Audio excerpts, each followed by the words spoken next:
La ola de violencia mantiene a los mexicanos con miedo. En los últimos días se reportó el desplazamiento de más de 800 familias que huyeron de sus hogares en las...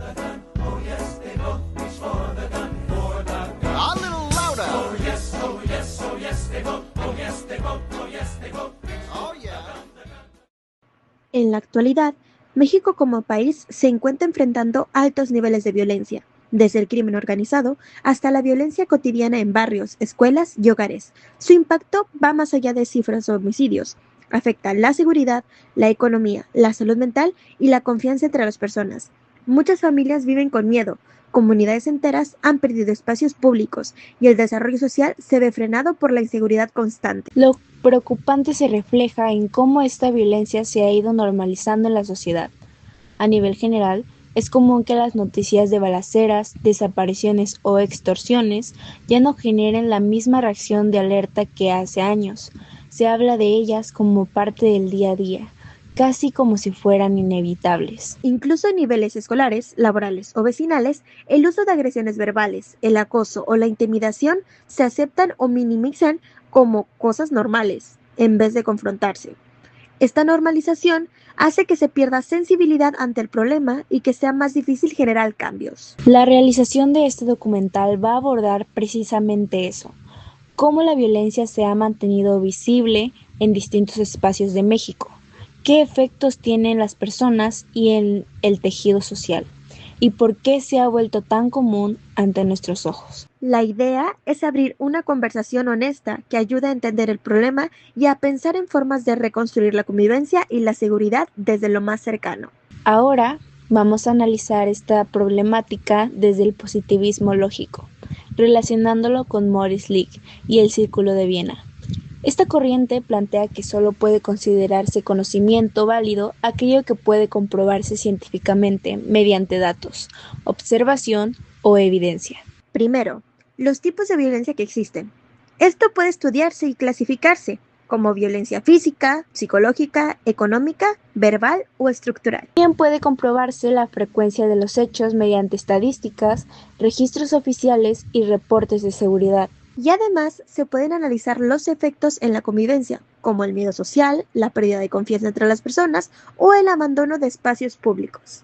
Existen diferentes fuentes que permiten estudiar este problema, como el Registro Nacional de Personas Desaparecidas. También están los informes de instituciones como la CNDH o la UNICEF, además de estudios académicos realizados por universidades y organizaciones sociales. Por ejemplo, decir nos hemos acostumbrado a ver este tipo de situaciones es una afirmación subjetiva. Aunque pueden hacerse encuestas sobre percepción social, el acostumbrarse es un sentimiento y no se puede medir directamente como un dato físico. Otra frase difícil de comprobar sería no debería ser así. Ese es un juicio de valor, una opinión ética. Para Schlick, esto no es científico porque no puede verificarse en un laboratorio. Y cuando se hablan de burlas o agresiones, provocan daño. El daño físico sí puede comprobarse. El daño emocional es mucho más difícil de medir objetivamente, porque depende de cada persona.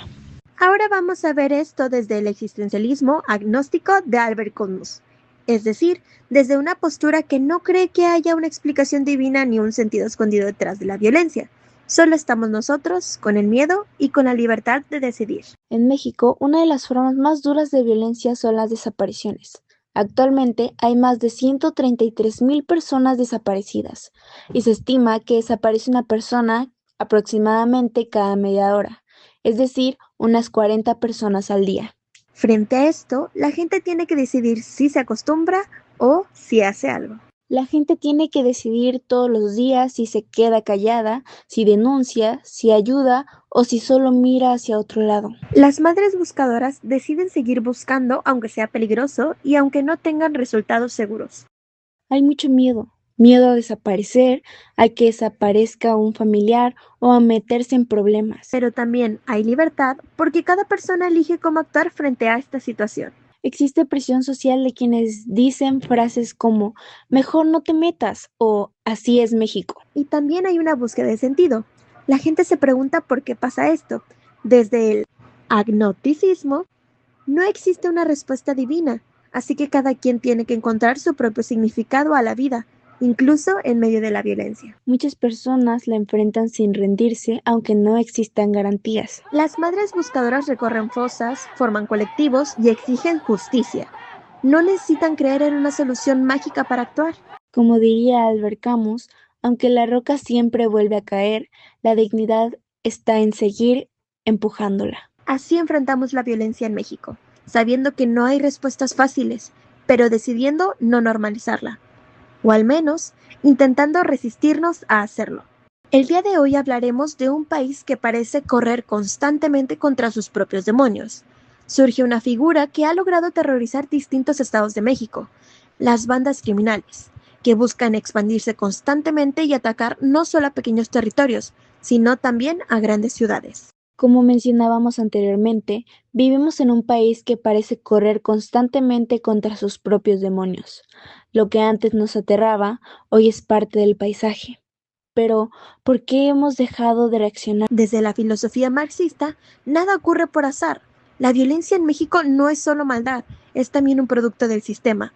Marx explica que el capitalismo busca la acumulación de capital por cualquier medio, y las bandas criminales han entendido esto perfectamente. Nos concentramos en cómo el sistema expulsa a miles de jóvenes de la clase obrera, dejándolos sin empleo ni oportunidades.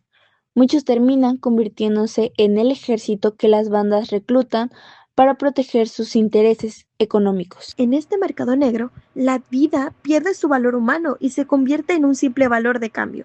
Un sicario es, trágicamente, un trabajador explotado dentro de la escala más violenta del sistema. Aquí entra el concepto de alineación. Marx decía que el sistema nos separa de nuestra humanidad.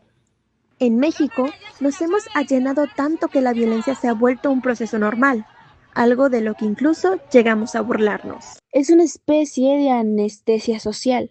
Si aceptamos que el mercado debe seguir funcionando a toda costa, terminamos aceptando que la violencia es solo un costo de operación más. Las bandas criminales ya no son ajenas al sistema, son su versión más salvaje y sin filtros. Lo que Marx llamaba acumulación originaria, es decir, el robo de tierras y recursos para iniciar el capital, sigue ocurriendo hoy. Las bandas criminales utilizan el terror para desplazar comunidades y tomar control de minas, agricultura y rutas comerciales. No es solo una guerra entre bandas, también es una lucha por el control de medios de producción ilegales que terminan inyectando dinero en la economía formal. Es capital manchada de sangre que termina corrompiendo aún más al sistema. Si queremos dejar de ver la violencia como algo normal, no podemos observar únicamente a las bandas criminales.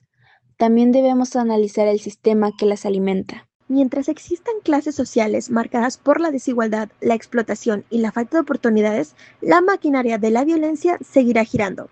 La pregunta no es solamente cuándo terminará la guerra, sino ¿cuándo dejaremos de ser piezas de un engranaje que se alimenta de nuestro miedo? La filosofía contemporánea nos ayuda a mirar esta realidad desde distintas perspectivas, científica, social y humana. Y aunque ninguna corriente tenga una solución completa, todas coinciden en algo. La violencia no debería convertirse en algo cotidiano. Porque entender la realidad también es el primer paso para cambiarla.